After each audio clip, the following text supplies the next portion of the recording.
Hi అండి, welcome to vibes of healthy home. ఇవాళ వీడియోలో మనం టేస్టీగా ఉండే ప్రాన్ కర్రీని అందరికీ నచ్చే విధంగా సింపుల్ వేలో ఎలా ప్రిపేర్ చేసుకోవాలో చూద్దామండి. దీనికోసం మనం ముందుగా రొయ్యల్ని పసుపు ఇంకా నిమ్మరసం వేసి 1 నుంచి 2 సార్లు వాటర్తో శుభ్రంగా క్లీన్ చేసుకోవాలి.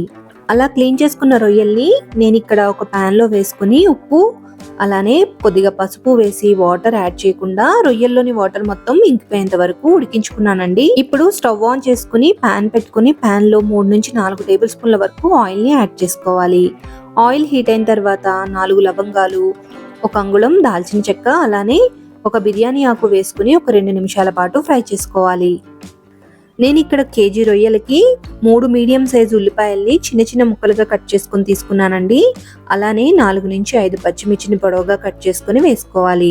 కొద్దిగా ఉప్పును కూడా యాడ్ చేసుకుని ఒకసారి బాగా మిక్స్ చేసుకుని మూతతో కవర్ చేసి గోల్డెన్ బ్రౌన్ కలర్ వచ్చేంత వరకు ఉల్లిపాయల్ని ఫ్రై చేసుకోవాలి. ఇలా గోల్డెన్ బ్రౌన్ కలర్ వచ్చేంత వరకు ఫ్రై చేసుకున్న తర్వాత ఇప్పుడు మనం దీనిలో 2 స్పూన్ల అల్లం వెల్లుల్లి పేస్ట్ని వేసుకుని ఈ అల్లం వెల్లుల్లి పేస్ట్ పచ్చివాసన పోయేంత వరకు లో ఫ్లేమ్లో అడుగంటకుండా కలుపుకుంటూ ఫ్రై చేసుకోవాలి.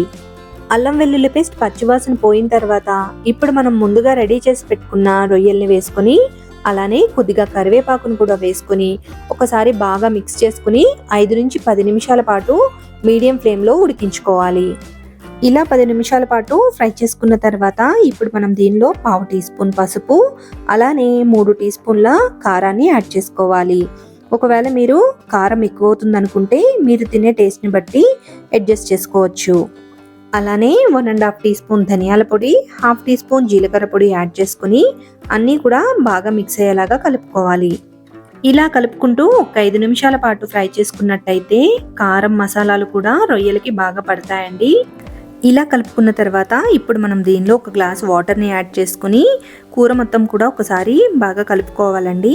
ఇప్పుడు ఉప్పు సరిపోయిందో లేదో ఒకసారి చెక్ చేసుకుని ఒకవేళ కావాలంటే రుచికి సరిపడా సాల్ట్ యాడ్ చేసుకుని బాగా మిక్స్ చేసుకుని మూతతో కవర్ చేసుకుని మీడియం ఫ్లేమ్లో ఉడికించుకోవాలి.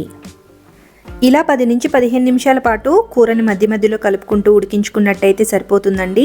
ఇలా ఒక 10 నిమిషాల పాటు ఉడికించుకున్న తర్వాత 1 టీ స్పూన్ గరం మసాలా అలానే సన్నగా తరిగిన కొత్తిమీరని వేసుకొని ఒకసారి బాగా మిక్స్ చేసుకుని మూత పెట్టి ఒక 5 నిమిషాల పాటు ఉడికించుకోవాలి. ఇలా 5 నిమిషాలు ఉడికించుకున్న తర్వాత మనకి ఆయిల్ ఈ విధంగా పైకి తేలుతుందండి. ఆయిల్ పైకి తేలిందంటే కూర రెడీ అయిపోయినట్టే. గ్రేవీ అనేది ఈ విధంగా కొంచెం పల్చగా ఉన్నప్పుడే స్టవ్ ఆఫ్ చేసుకోవాలండి. ఎందుకంటే కొంచెం చల్లారిన తర్వాత గ్రేవీ ఇంకొంచెం దగ్గర పడుతుంది కాబట్టి. ఎంతో టేస్టీగా ఉండే ప్రాన్ కర్రీ రెడీ అయిపోయిందండి. వేడివేడి అన్నంలో సర్వ్ చేసుకుంటే చాలా బాగుంటుంది. మీరు కనుక మన ఛానల్ని ఫస్ట్ టైం చూస్తున్నట్లయితే తప్పకుండా సబ్స్క్రైబ్ చేసుకోండి. అలానే పక్కనున్న బెల్ ఐకాన్ క్లిక్ చేసి ఆల్ అని ప్రెస్ చేసినట్టయితే నేను చేసే ప్రతి వీడియో మీకు నోటిఫికేషన్ రూపంలో వస్తుంది. ఈ రెసిపీ మీరు కూడా తప్పకుండా ట్రై చేసి నచ్చినట్లయితే లైక్ చేయండి. అలానే ఫ్రెండ్స్ అండ్ ఫ్యామిలీ మెంబర్స్కి షేర్ చేయండి. ఏదైనా రెసిపీ కావాలంటే కమెంట్ సెక్షన్లో కమెంట్ చేయండి.